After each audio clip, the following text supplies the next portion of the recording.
Let's back up all your contacts on Android. Now, on your Android phone, we first just need to get to your settings. We're going to do two different options to be able to back that up. The first option is to scroll down until you find Accounts and Backup.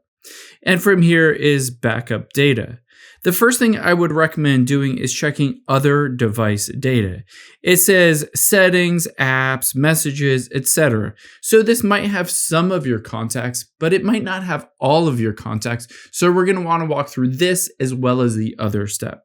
Make sure this is turned on. So if that's turned off, just toggle it on and back it up. However, I would also recommend going back out of here, and we're going to go to Google instead.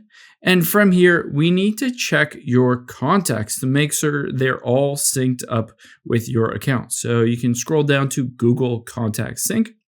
Now you can see Auto Sync is turned off, and all of the contacts that are in my SIM card are also not connected.